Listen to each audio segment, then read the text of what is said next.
Yepyeni bir seriyle karşınızdayız. Avrupa'dan ve dünyadan transfer haberleri. Canlı yayında sizlere sormuştuk. Bu tarz videolar yapalım mı, destek olur musunuz diye hepiniz destek oluruz demiştiniz. Bakalım herkes sonuna kadar izleyip like ve yorum atacak mı, hype haklarını kullanacak mı bekleyip göreceğiz. Bu yeni seriye Arda Güler'in bir paylaşımıyla başlamak istiyorum. İnsan için ancak çalıştığının karşılığı vardır diyor arkadaşlar ve ben de çok çalışıyorum. Umarım karşılığını alırız dostlar. Barcelona Bernardo Silva'ya yaptığı teklifi arttırdı. Oyuncu ilk başta Real Madrid'e gelmek istiyordu. Suudi Arabistan'dan da teklifler var dostlar ama şimdiki hedef Barcelona. Barcelona da oyuncuyu istiyor. Bakalım bu transfer nasıl sonuçlanacak? İsmi Türkiye'deki takımlarla da geçiyor. Fenerbahçe ve Galatasaray'la da geçiyor. Bakacağız. Ve Barcelona Bernardo Silva'yı alırsa Marcus Rashford devre dışı kalıyor dostlar. Marcus Rashford da hangi takıma gidecek? Manchester United'da istemiyor oyuncuyu. Yine Türkiye'den bir ilgi var Marcus Rashford'da. Her oyuncu olduğu gibi Türkiye'de yazılıyor dostlar. Eğer Barcelona ile gerçekten anlaşamazsa Galatasaray'da bir teklif yapmayı düşünüyormuş Marcus Rashford'a. Barcelona'da belli başlı forvet adayları var. Chelsea'nin forveti Joao Pedro yazılıyordu biliyorsunuz. Chelsea Barcelona'ya çok açık bir şekilde şunu belirttiğini anlıyoruz. Joao Pedro hakkında hiçbir şekilde pazarlık yapma, görüşme niyeti yok. Pedro'yu projenin kilit bir parçası olarak görüyor Chelsea. Mesele teklif, değer değil. Satma niyeti kesinlikle yok. Chelsea Joao Pedro'yu dokunulmaz olarak görüyor. Ve Barcelona'da başka bir forvete talip oluyor. O isim Atletico Madrid'in yıldız futbolcusu Julian Alvarez. Alvarez takım Atletico Madrid'e diyor ki ben ayrılmak istiyorum ve ilk hedefim, ilk önceliğim Barcelona olacak diyor. Alvarez Barcelona'nın önceliği olduğunu belirterek Atletico Madrid'e ayrılma isteğini zaten bildirmişti. Barça burada durmayacak ve Gordon'dan sonra Alvarez görüşmesini de tamamlamak istiyor. Ve daha fazla transfer de istiyor. Barcelona Inter'den bir defans oyuncusu daha istiyor. Bu arada Alvarez istiyorlar ama Alvarez'e Paris Saint-Germain de talip. Luis Enrique Alvarez'i istiyor ve bu yaz onu kadroya katmak için güçlü şekilde bastırmaya hazır. Siz Alvarez'in yerinde olsaydınız Barcelona'ya mı giderdiniz yoksa Paris Saint-Germain'e mi giderdiniz?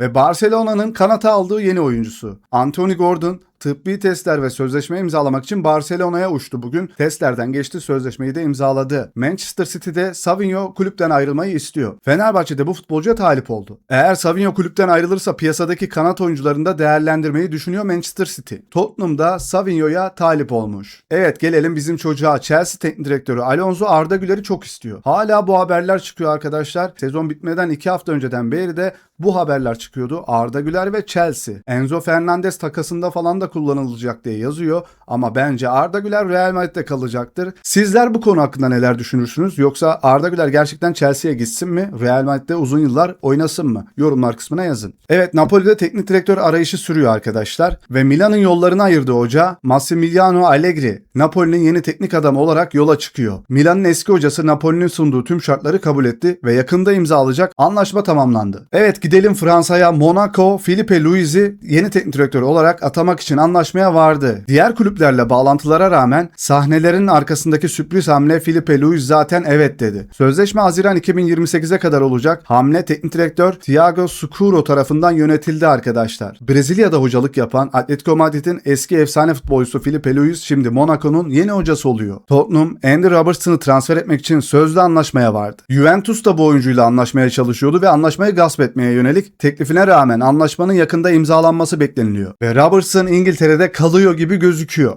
Inter Başkanı Marotta, Alessandro Bastoni için Barcelona ile anlaşmanın iptal olduğunu doğruladı ve oyuncuyu Real Madrid'in yeni hocası olacak olan Mourinho da çok istiyor. Bastoni durumuyla ilgili taraftarlarımızın rahat olabileceğini düşünüyorum. O asla ayrılmak istemedi. Burada mutlu ve biz de satışçı bir kulüp değiliz diyor Inter Başkanı. Orada kalacak diyor ama bence Bastoni bir transfer yapacak ve bu İspanya'dan bir takımda olacak.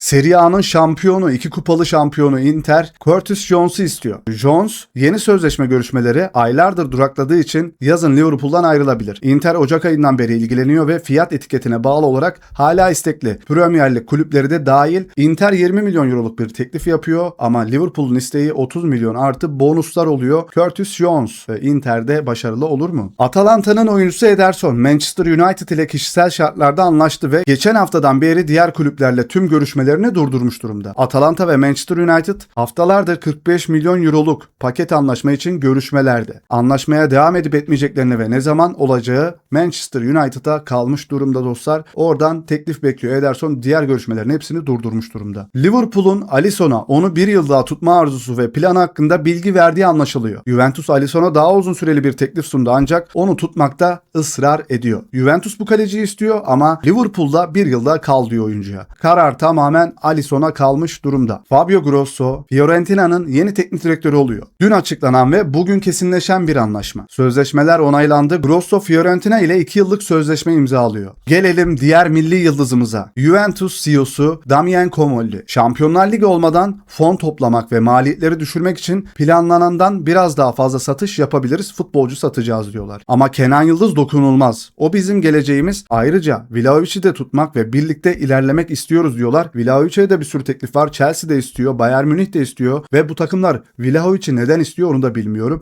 Ama Kenan Yıldız'ın da bu takımdan ayrılması gerekiyor. O da Comolli'ye demiş ki Fiorentina maçından sonra ben Juventus'u eski günlerine geri döndüreceğim demiş. Kenan Yıldız Juventus'ta kalıyor. Bayern Münih Vlahovic'in olası transferi için ilk temasları kurdu. Juventus'un forvet oyuncusu Harry Kane'in yerine alternatif olarak düşünülüyor. Ancak Bayern oyuncunun imzasını almak için Newcastle ve Napoli ile rekabet edebilir. Vlahovic önümüzdeki ay serbest oyuncu olması bekleniliyor ve Juventus ile henüz yeni bir sözleşme imzalamadı. Kaynakta Tuttosport.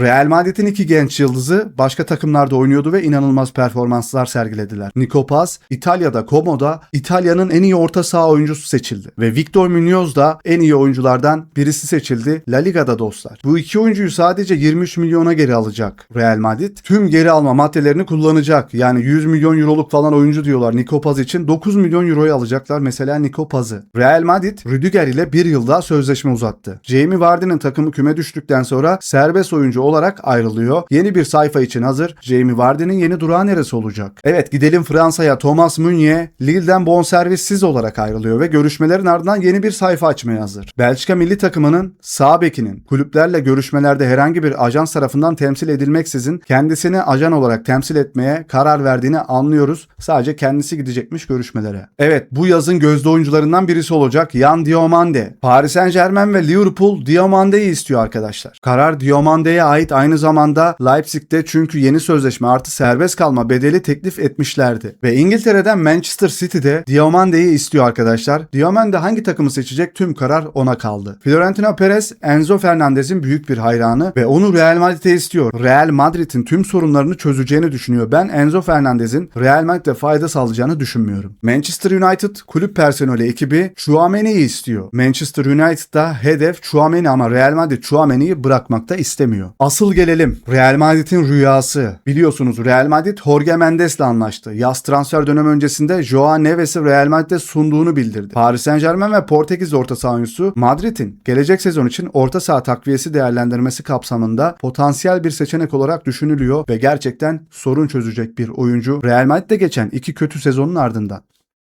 Chelsea Osimhen için 120 milyon euro bütçe ayırdı. Galatasaray'ın beklentisi 175 milyon euro. Osimhen'in şöyle bir açıklaması vardı. Seneye de buradayım. Galatasaray benim evim hiçbir yere gitmiyorum demişti. Chelsea 120 milyon euro veriyor. Galatasaray 175 istiyor. Bu kadar uçuk olmaması gerekiyor bence. Fenerbahçe'nin eski hocası Tedesco. Bologna'nın yeni teknik direktör adaylarından birisi Di Marzio yapıyor haberi. Pochettino'ya sorular geliyor. Milan ile görüştünüz mü? Pochettino hayır diyor. Tekrar soru geliyor. Çevrenizden birisi görüşmüş olabilir mi? Pochettino temsilcim görüşmüş olabilir diyor. Milan'ın yeni hocası olabilir mi? Pochettino. Mallorca'da küme düşen takımın golcü oyuncusu Vedat Muriç Galatasaray teklif yapıyor. Vedat Muriç teklifi reddedip teşekkür ediyor Galatasaray'a ve Aziz Yıldırım da oyuncuyla görüşüyor. Büyük ihtimalle Fenerbahçe'de olabilir ama bugün Mahmut Uslu da bir açıklama yapıyor. Lewandowski ve Vedat Muriç isimleri çok geçiyor diye bir soru geliyor Mahmut Uslu'ya. Biri Türkiye'yi iyi bilen bir arkadaşımız, ruhu da var. İyi bir oyuncu. Diğeri ise artık kendini ispat etmiş bir oyuncu. Eğer Suudi Arabistan gibi durum olmazsa bunlar olabilir ama bu oyuncularla ilgili şu anda somut bir şey yok diyor. Ruben Dias kendisine bir kulüp bulması için menajerine talimat verdi. Real Madrid bu oyuncuyu istiyordu. Sizce Real Madrid'e gitmeli mi? Aziz Yıldırım teknik direktörlük adayları arasında en güçlü aday olarak Aykut Kocaman ve Nuri Şahin'i kovdu. Siz Fenerbahçe taraftarları hangi hocayı takımınızda görmek istersiniz? Rafael Leao İngiltere'de en sevdiği takımın Manchester United olduğunu söylüyor. İngiltere Ligi'ni izleyip izlemediği soruluyor oyuncuya ve oyuncuya Türkiye'den de talipler var yine. Galatasaray ve Fenerbahçe Fenerbahçe'den de ilgi var. Oyuncu Milan'da mutsuz. Manchester'a mı gidecek? Paris Saint-Germain haberleri de vardı. Merakla bekliyorum.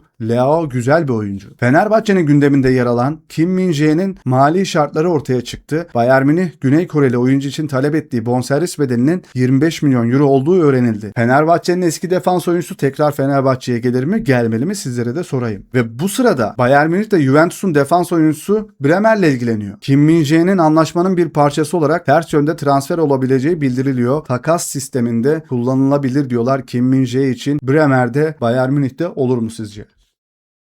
Fenerbahçe Muhammed Salah'ı takip ediyor. İyi bir proje ve ikna edici bir teklif olursa Dünya Kupası'ndan önce imzalayabileceği bildiriliyor arkadaşlar. Ama yüksek maaşla Fenerbahçe'yi korkutuyor. Mahmut Uslu'nun yine Salah'la ilgili bir açıklaması oluyor. Salah gelmez buraya. Benim aldığım istihbarat Arabistan'a gidiyor diyor. Salah Arabistan'a mı gider? Nereye gider? MLS'ten de teklifler var. Amerika'ya da gidebilir. Galatasaray 10+4 kuralı nedeniyle tunda forma giyen 20 yaşındaki orta saha Frans Eyton'u gündemine aldı arkadaşlar. Ve Galatasaray stoper transferi için birinci sıraya koyulan isim Virgil van Dijk, Yağız Sabuncuoğlu yapıyor haberi. Galatasaray'ın Türk stoperi Abdülkerim Bardakçı'ya da Lazio talip oluyor. Ne dersiniz? Lazio'da başarılı olur mu Abdülkerim Bardakçı? Real Madrid'de Raul Asensio Real Madrid'de kalmak istediğini belirtiyor ve 4 numaralı formayı almak istiyor Alaba'nın gidişinden sonra ama Real Madrid oyuncu takımda istemiyor. Asensio'nun durumu da ne olacak merakla bekliyoruz. Chelsea'nin sol bek oyuncusu Cucurella daha yarışmacı bir takıma transfer olmak istiyor. Oyuncu büyük ihtimalle İspanya'nın dev kulübü Atletico Madrid'e katılacak. Bu haberi de takip ediyor olacağız. Marsilya'da satış listesine koyulan Mason Greenwood'u Roma istiyor. Roma Mason Greenwood'u çekmek için baskısını sürdürüyor ancak oyuncuya Fenerbahçe'nin de teklif ettiği bildiriliyor arkadaşlar. Çok fazla Fenerbahçe ve Galatasaray dedik. Diğer haberler tam netleştikçe arkadaşlar daha çok haber sizlere sunacağız. Evet, ilk transfer videomuz bu şekilde olsun arkadaşlar. Bakalım bu seriye destek olacak mısınız bilmiyorum. Ama bizi seven kitle büyük ihtimalle çok büyük destek olacaktır. O yüzden bugünlük transfer haberleri bu kadar olsun. Video hoşunuza gittiyse like attıktan sonra hype hakkını kullanmayı unutmayın. Daha fazla video isterseniz abone olduktan sonra da bildirim zilini açarsanız çok seviniriz. Kendinize çok iyi bakın. Hoşça kalın.